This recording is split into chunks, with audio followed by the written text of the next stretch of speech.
예. 어저께도 말씀드렸지만 저는 지난 주일 예배 후에 한 통의 전화를 받았습니다. 2주 전에도 같은 번호로 여러 번 전화가 왔었는데 모르는 번호라 전화를 받지 않았죠. 그래서 보통 이렇게 스팸 전화는 스팸 전화라고 뜨는데 이게 스팸 전화라고 뜨지도 않고 또 연속해서 두 번째 걸려오는 전화에게 전화를 이제 받아 들었습니다. 그랬더니 LA에 계시는 LA 오렌지 카운티에 있는 UBM 교회를 섬기는 오 집사님이라 말씀하시면서 전화를 받아줘서 고맙다고 인사를 하시더라고요. 본인들은 필그림 기도 순례 사역을 하는 팀이라고 말씀하시면서 미국 20개 주를 순례하면서 이 RV 차를 타고 각 주의 지역 교회를 방문하고 그 땅을 위해 기도하면서 복음 전도 사역을 하고 있다고 하셨어요. 지금 벌써 5차 순례 사역 중이시고 이제 저한테 전화를 걸었을 때는 아이오와에 계셨고 화요일 낮에 이제 미네소타에 도착하신다고 말씀을 하셨어요. 그래서 제가 말씀을 드렸죠. 갑작스럽게 전화를 받아서 성도들한테 전화하는 것도 좀 어렵겠고 저 혼자 예배를 드려야 될 텐데 괜찮냐고 그랬더니 그냥 교회 땅을 밟고 교회에서 같이 기도하고 말씀을 나누면 좋다. 그리고 이 미네소타에 오셔서 이제 한 교회를 컨택해서 오시기 때문에 이제 저희 교회가 이제 컨택이 된 거예요. 그분들 사역은 미리 정해놓는 사역이 아니고 그냥 전화가 되면 컨택이 되면 성령께서 이 교회를 가게 하신다는 그런 성령의 충만함을 가지고 컨택을 하시는데 당첨이 됐습니다. 그래서 근데 좀 한편으로는 이분들이 이제 검증이 되지 않았잖아요. 그래서 제가 이제 허락을 하고도 이제 기도를 했어요. 요즘에 하도 이제 흉흉한 세대라. 근데 그냥 마음 가운데 성령이 받게 하셨구나라는 마음이 들어서 좀 마음에 좀 안정을 찾고 그리고 기도했어요. 과연 이 틈들을 저에게 연결시켜준 하나님의 뜻이 무엇일까? 그리고 주일 밤부터 이제 월요일, 이제 화요일 아침까지 기도하고 그분들을 이제 교회에서 이제 오셨어요. RV 타고 교회에 오셔서 파악을 하고 이제 저희 사무실에 들어가서 이제 세 분의 집사님하고 한 분의 여자 목사님이 같이 오셔서 같이 정말 뜨겁게 기도를 했습니다. 그분들은 특별히 이제 한 교회를 컨택해서 예배도 드리지만 그 지역에 가서 이제 노방 전도를 하면서 이제 한국 사람들뿐만 아니라 이제 미국 분들에게도 여러분들에게 이제 복음을 전하고 또 하나님이 이제 성령께서 역사하셔서 그런 노방 전도 순례 여정 가운데 또 복음을 받아들이고 또 영접하는 그런 놀라운 역사들이 일어난다고 합니다. 그리고 이제 그래서 뜨겁게 기도하고 또 그분들을 통해서 굉장히 이제 위로받고 저도 이제 다시 좀 힘을 내야 되겠다는 하는 그런 회복의 은혜를 경험했습니다. 또 후에 권사님 댁에서 또 맛있는 상추와 고기를 준비를 해주셔서 그분들이 이제 계속 RV차를 타고 다니다 보니까 거기서 뭘 해드셨겠어요. 그러니까 집밥이 좀 필요할 것 같다. 동시에 권사님이랑 저랑 그런 생각을 했어요. 그래서 그러면 끝나고 집으로 가서 맛있는 상추쌈에 고기를 아주 맛있게 먹었어요. 그분들도 너무너무 좋아하셨고 너무 맛있게 드셨어요. 그래서 참 여러 가지 이게 참 모든 거에 저는 항상 그런 생각을 해요. 우리 삶 가운데 이렇게 우연히 만난 것 같지만 분명히 그 우연 뒤에는 하나님의 감추어진 계획이 있고 분명히 하나님의 의도가 있음을 저는 살면서 굉장히 그런 걸 많이 느낍니다. 그래서 좀 그분들이 이제 찬양도 좀 이렇게 뜨겁게 하시고 그래서 주일에 오셨으면 하루 전날 그 전에 컨택이 돼서 오셨으면 같이 예배를 드렸으면 얼마나 좋았을까 하는 그런 조금 아쉬움이 있었어요. 그래서 혹시 기회가 된다면 6차 순례 때 혹시 이제 오실 수 있으면 한번 방문해 주시겠다고 얘기를 하셔서 아쉬운 이별을 했습니다. 이 필그림 순례팀에게 저는 하나님이 정말 그분들은 다 자비량 사역을 하시는 분이세요. 물론 이제 그런 기도시나 가면 뭐 섬김도 받고 하겠지만 온전히 본인들의 그런 하나님께서 주신 소명을 가지고 미국의 전주를 이제 도신다고 합니다. 마침 이번에는 이 중북부 지역이었기 때문에 저희 교회에 이제 컨택이 돼서 오셨어요. 그분들이 왜 이렇게 험난한 과정들을 보통 이렇게 일정을 소화하면 한 열흘 정도의 이제 RV 차를 타고 돌아다니신다고 그러더라고요. 그래서 생각을 해봤어요. 왜 이런 분들에게 쉽지 않은 사명과 소명을 주셨을까? 딱 그분들은 이제 딱 한 가지였던 거죠. 복음을 전하는 사명. 특별히 그 전도의 여정을 통해서 믿지 않는 영혼들을 만나게 하고 또 각 주의 땅을 밟으면서 그 땅을 위해서 기도하는 소명을 주셨어요. 그분들에게 주신 소명이 단지 그냥 너 이거 해라는 그런 조그만 소명보다는 가슴 벅찬 소명을 주셨기 때문에 이런 전도 사역을 할 수 있겠구나 하면서 굉장히 그분들이 귀하게 생각됐어요. 그러면서 오늘 그분들을 생각하면서 이제 말씀을 준비했습니다. 오늘 우리도 하나님께서 나의 주신 소명과 사명이 무엇일까? 라는 걸 한번 생각하면서 여러분과 은혜를 나누고자 합니다. 오늘 나눌 에스겔서 2장은 그 바벨론에 이제 포로로 이제 끌려갔잖아요. 이스라엘 백성들이. 거기서 이제 다 지쳐서 쓰러져 있는 모든 백성에게 그 중 한 사람 에스겔을 부르셨어요. 그 바벨론에 포로로 끌려갔으니 본인들의 나라도 없고 완전히 포로된 신세인데 그 가운데 한 사람 에스겔, 오늘의 주인공 에스겔을 부르셨습니다. 에스겔은 제사장이었어요. 그리고 이제 하나님의 선지자로 메신저로 선택을 해서 에스겔을 딱 부르셨어요. 당연히 에스겔도 뭐 바벨론 땅에 가서 있으니 낙심과 절망 속에 있었고 오늘 성경 말씀에 나왔듯이 얼굴을 땅에 대고 엎드려 있었어요. 그런데 오늘 하나님의 말씀으로 우리 에스겔을 일으켜 세웠었어요. 오늘 본문을 통해서 에스겔뿐 아니라 오늘 우리를 어떻게 세우실까? 하나님의 말씀으로 우리를 어떻게 무장시킬까? 그 사명을 회복하게 하는 음성을 여러분들 듣기 원합니다. 이 시대에 무너진 우리들의 심령에 또 연약한 우리 교회 가운데 다시 부어주시는 하나님 말씀 앞에 오늘 결단하는 시간이 되기 바랍니다. 첫 번째입니다. 하나님을 아주 적극적으로 의지하시기 바랍니다. 여러분 이런 찬송 잘 아시죠? 찬송가 324장 푸른바다 나서니 뭐 어디든지 가오리라.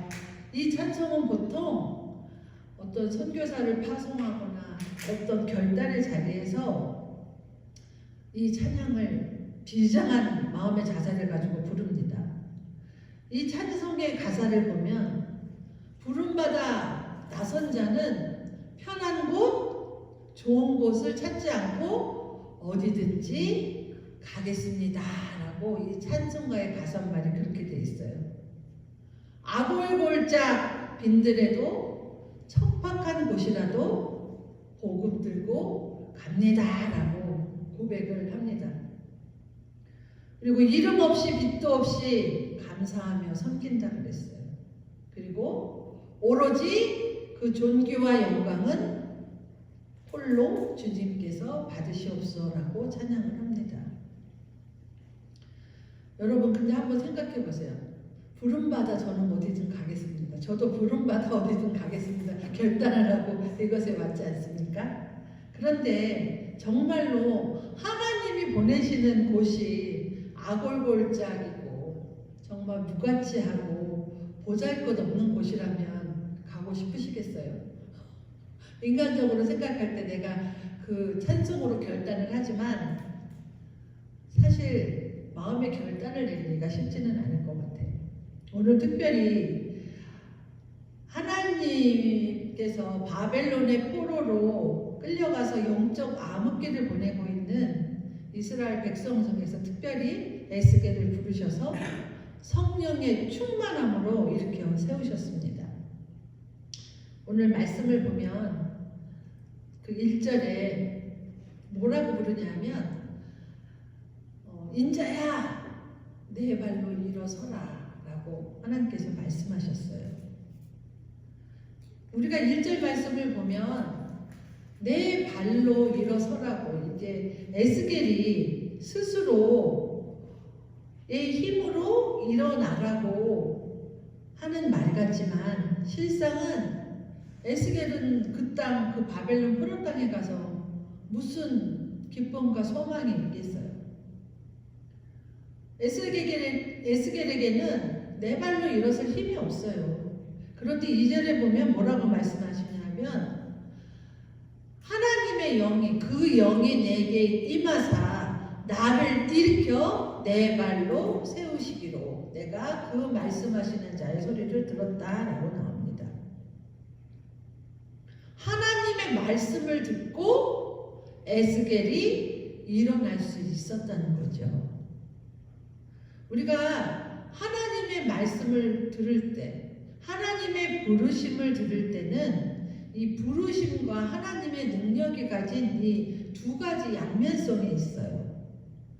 오늘 제가 말씀드렸듯이 하나님께서 아주 적극적으로, 능동적으로 우리한테 임하셔서 우리가 그냥 하나님께서 주시는 것을 받기만 하고 하면 되는 것이 아니라는 거예요. 하나님의 능력을 의뢰한다는 것은 우리가 적극적으로 그 말씀에 순종한다는 뜻이에요. 그래서 우리는 내 힘으로 안 되잖아요. 우리가 때로는 이렇게 다운돼 있고 어찌할 수 없는 상황 가운데 있을 때 하나님께서 영으로 불러 일으키실 때 우리는 우리의 남아있는 힘으로 그 열심으로 깨어 있으려고 노력해야 된다는 거예요. 그래서 언제라도 오늘 에스겔을 부르신 것처럼 너 일어나, 너 힘을 내. 그럴 때 우리는 주님의 말씀에 순종할 수 있는 태도를 가지고 있어야 되는 겁니다. 이것이 바로 우리가 성령의 능력을 힘있는 길임을 여러분 아시기 바랍니다. 여러분도 경험하셨겠지만 말씀에는 능력이 있어요. 그래서 하나님의 말씀이 임할 때 죽은 자도 살아나게 됐고요. 정말 일어날 힘도 없이 엎드린 자도 또한 낙심한 자도 소망을 갖고 다시 일어설 수 있습니다. 오늘 우리 가운데도 무너지고 때로는 우리 심령 가운데 강팍한 심령들이 우리들을 무너뜨릴 때가 있어요. 그리고 일어서지도 못할 만큼 완전히 패스아웃 될 때도 있어요. 그럴 때 우리는 이렇게 기도해야 된다는 거죠. 하나님, 내 무너진 심령에 말씀으로 임하여 주시옵소서. 주님, 내 힘으로서는 일어설 수 없어요. 주님의 말씀에 순종해서 성령 안에서 다시 일어날 수 있도록 주님 저를 붙잡아 주세요 라고 기도하셔야 된다는 거죠. 이렇게 여러분 우리 삶 가운데 우리는 예측할 수 없는 삶 가운데 살고 있어요. 어떤 날은 우리가 은혜가 충만하다가 어떤 날은 정말 나락으로 떨어질 것 같은 그런 삶의 요동침이 우리 삶 가운데 있다는 거죠. 우리 가운데 그래서 우리가 말씀을 날마다 접해야 되는 이유, 말씀을 가까이 해야 되는 이유, 말씀을 알아야 말씀의 능력을 우리가 경험하죠. 육신이 되어서 우리 가운데 오신 예수님, 바로 우리가 육신이 되어서 우리 가운데 오신 예수님 말씀의 능력을 경험해야 주님을 만날 수 있다는 거죠. 우리가 온전히 주님을 만날 때 우리의 무너진 심령 가운데 다시 우리한테 새로운 소망과 비전을 주시고 일어날 줄 믿습니다. 오늘 이렇게 결단하고 고백하는 여러분이 되시길 바랍니다. 두 번째, 말씀을 맡은 자로 두려워하지 말라. 우리가 기대하는 것은 뭐냐 하면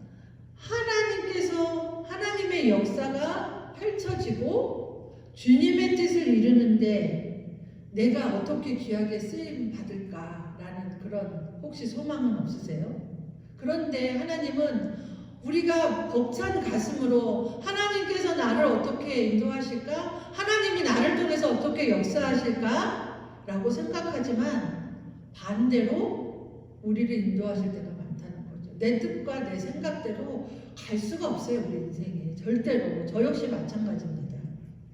오늘 3절에 보면 뭐라고 말씀하냐면 가운데 너를 이스라엘 자손 곧 패역한 백성 나를 배반한 자에게 누구를 보냈어요? 에스겔을 보냈어요.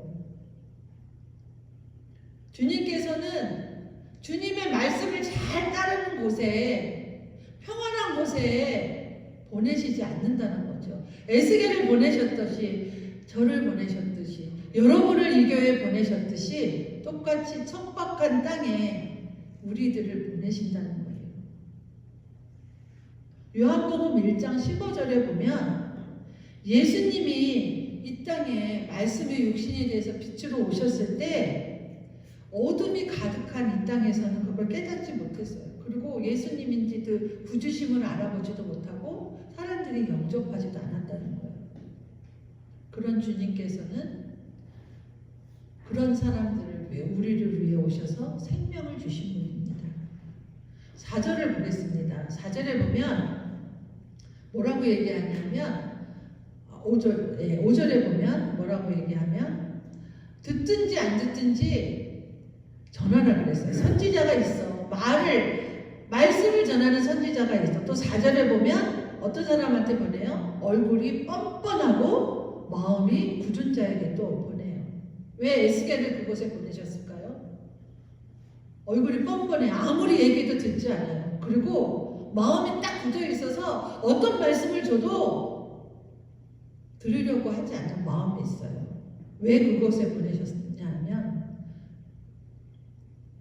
에스겔을 통해서 하나님의 말씀을 듣고 다시 깨어 일어나기를 바라셨기 때문에 에스겔을 그곳에 보내셨습니다.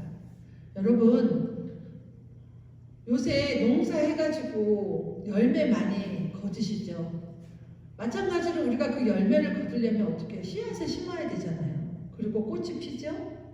그리고 우리가 열매를 얻을 수 있잖아요.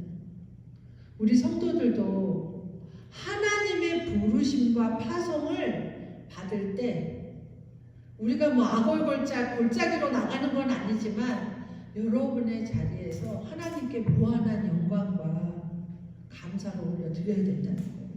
에스겔이 받은 사명은 뭐냐 하면 패역해서 하나님을 배반한 이스라엘 자손들에게 말씀을 가서 전해 그 메신저의 역할을 에스겔에게 주신 거예요. 여러분 이스라엘 조상들이 얼마나 죄를 많이 범했어요. 정말 이 말 그대로 얼굴이 너무 뻔뻔해요. 본인들이 좋을 때는 막 감사합니다 하다가 본인들이 참 먹을 것이 없고 마실 물이 없고 어려울 때는 우리에게 물을 주세요, 고기를 주세요. 왜 우리를 애굽 땅에서 데리고 나왔어요? 이렇게 불평불만을 합니다. 그 패역한 이스라엘 백성에게 에스겔을 보내셨어요. 여러분 하나님의 말씀을 듣지 않고 따르지 않고 순종하는 자리에서 말씀 사역을 한다는 것은 그야말로 가시가 있고 찔레가 있는 그리고 전갈이 있는 그 가운데서 사역하는 것과 똑같아요. 오늘 6절 말씀을 보면 뭐라고 나왔냐면 비록 인자는 이제 에스겔을 부르는 말씀입니다. 너는 가시와 찔레가 함께 있고 전갈 가운데 거주할지라도 두려워하지 말라 그랬어요. 그리고 그들이 하는 말을 두려워하지 말고 나가라 그랬습니다. 무서워하지도 말라 그랬어요. 우리도 마찬가지인 거죠.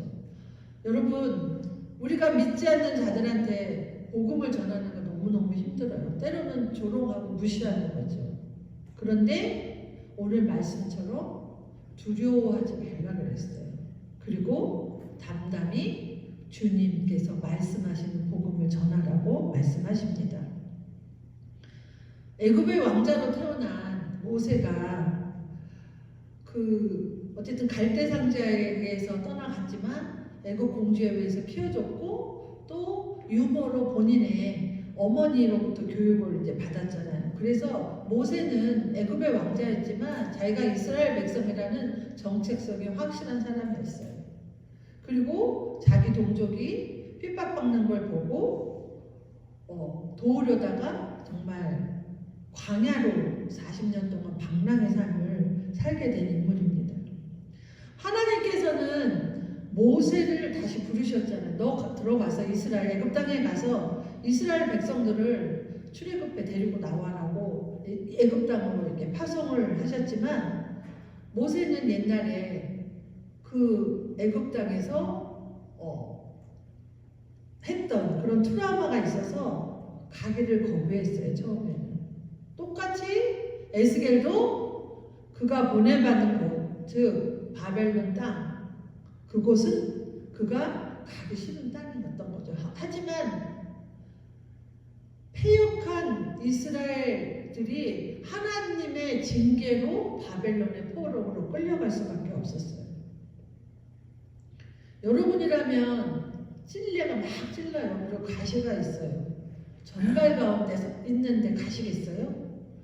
저라도 전갈이 있고 무서워서 못 갈 것 같아요. 하지만 우리가 하나님의 명령을 받았을 때는 가야 된다는 거죠. 왜 주님께서 우리를 그곳에 보내실까라는 생각을 해야 된다는 거죠. 그리고 듣든지 안 듣든지 왜 말씀을 전하라고 오늘 말씀하셨어요. 하나님께서는 저를 이곳에 보내신 뜻과 목적이 분명하다고 생각합니다. 여러분에게도 분명히 이 교회에 보내주신 뜻과 목적이 분명할 줄 믿습니다. 따라서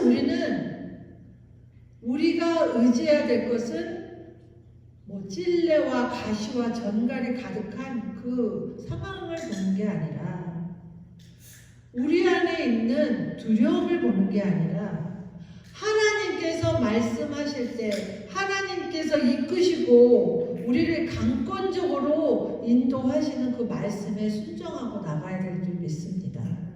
현재 우리 각자의 자리에서 여러분의 자리에서 다시 한번 내가 하나님 나라를 위해서 또 우리 공동체를 위해서 교회를 위해서 내가 감당할 일이 무엇일까 다시 한번 생각하고 결단하는 시간이 되길 바랍니다. 세 번째입니다. 말씀을 먹고 다시 일어나라. 8절을 보면 뭘 그랬어요? 내 입을 벌리고 내가 내게 주는 것을 먹어라 그랬어요. 뭘 주셨냐면요, 에스겔에게 말씀을 먹으라 그러신 거예요. 먹을 걸 주신 게 말씀을 주신 겁니다. 우리가 복음 전할 때 예수 믿으십시오 라고 입으로 얘기하잖아요. 중요한 거 더 하나, 말씀이 내 삶의 일부 존재가 돼서 똑같이 그게 일치해야 된다는 거예요. 참 어려운 일이죠. 우리가 때로는 사람으로부터 또 예기치 않은 일들로 인해서 어려운 상황들이 있을 때 있어요. 듣기 어려운 일을 들을 때가 있어요. 하지만 우리가 하나님의 자녀가 되었기 때문에 어떠한 것도 오늘 말씀처럼 찔레와 가시와 전갈이 있는 자리라 할지라도 우리가 하나님의 진리 안에 이것들을 받아들이고 나가야 된다는 겁니다. 세상으로 보냄받은 사명자는 말씀으로 훈련되고 말씀을 전하는 사역자가 되어야 된다는 거예요. 꼭 어떤 목사나 전도사나 이런 타이틀을 받은 사람들만이 사역자가 아니라는 거예요. 여러분들은 바로 여러분 삶 가운데 중심 가운데 여러분들이 하나님의 부르심을 받은 소명자고 사역자라는 거죠. 그게 여러분의 일터에서, 가정에서, 우리의 삶의 일부에서 그것들이 나타나져야 된다는 겁니다. 네, 9절 보면 또 이렇게 나오죠. 하나님께서는 두루마리 안에 책이 있다라고 보여주셔요. 그리고 그 안에는 뭐가 있냐면 슬픈 노래, 시, 재앙의 말들이 들어있다고 말씀을 하십니다. 여기서 말씀을 먹는다라는 말은 말씀드렸듯이 그 말씀을 우리의 삶에 온전히 받아들여서 우리 삶의 일부로 삼으라는 의미예요. 다시 말씀드리지만 주일에 여러분 말씀 듣잖아요. 물론 한 주 동안 가셔서 묵상하시면서 말씀대로 살기를 원하시는 분도 계시다고 제가 얘기를 들었어요. 그렇게 해야 된다는 거예요. 우리가 듣는 거 쉽게 들을 수 있죠. 그렇지만 우리가 그것들을 마음속 깊이 받아들이고 정말 내 삶 속에서 이렇게 할 수 없는 것들을 내 삶 속에서 실천한다면 정말 내 삶 가운데, 여러분의 삶 가운데 정말 상상할 수 없는 놀라운 역사가 일어날 거예요. 말씀드렸듯이 우리 목회자들만 말씀을 전하라고 부르는 게 아니라는 거예요. 여러분들, 모든 그리스도인들은 여러분들의 삶의 현장에서 그 사명을 잘 감당할 수 있도록 부르심을 받은 사명자이심을 기억하시기 바랍니다.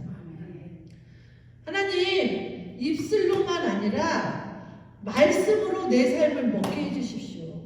내 삶으로. 어려고 힘든 일이니 주님 알아요.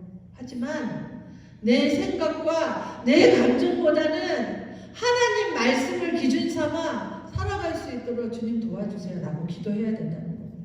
하나님, 고통스럽고 어렵고 힘들더라도 이것을 감내하고 순종할 수 있도록 우리와 함께 해주세요 라고 기도하면서 외쳐야 된다는 거예요. 오늘 하나님께서는 에스겔에게 말씀을 주시고 그 말씀을 온전히 받아들여서 이스라엘 백성들에게 전하라고 요구하셨어요. 우리 그리스도인들이라면 오늘 에스겔에게 주신 이 사명에서 예외가 될 수 없다는 건 똑같다는 거죠. 우리가 수만 명의 군중 앞에서 복음을 전하는 아주 많은 큰 교회, 또 무슨 큰 집회에서 복음을 전하는 번해야 될 사람도 있지만 우리가 작은 곳, 또 한 사람을 만나서 가족을 위해서 복음을 전해야 할 그런 상황도 있다는 거예요.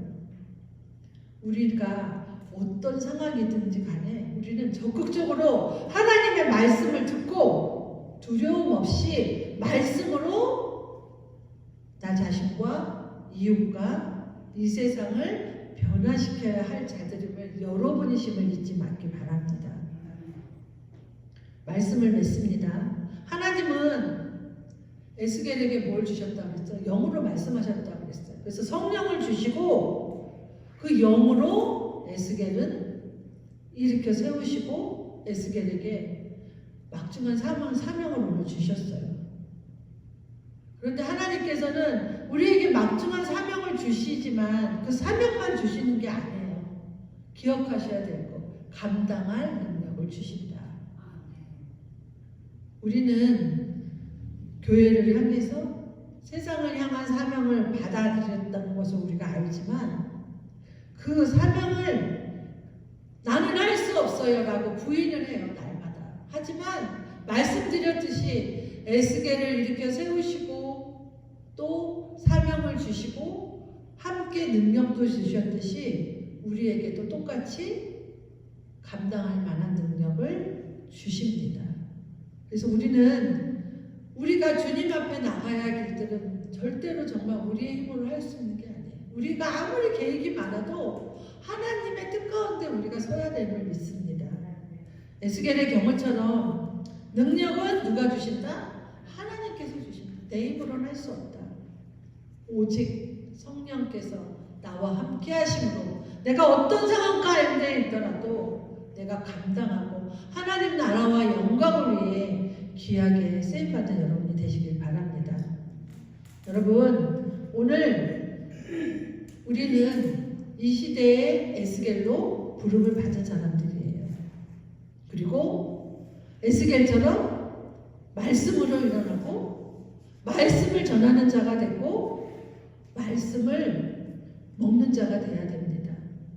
정말 이 태폐해져가는 무너진 세상 속에 우리는 그리스도인들로 구분되고 또 외면하는 진리를 외면하는 이 세대 가운데 우리는 다시 하나님의 말씀으로 다시 서야 될 줄 믿습니다.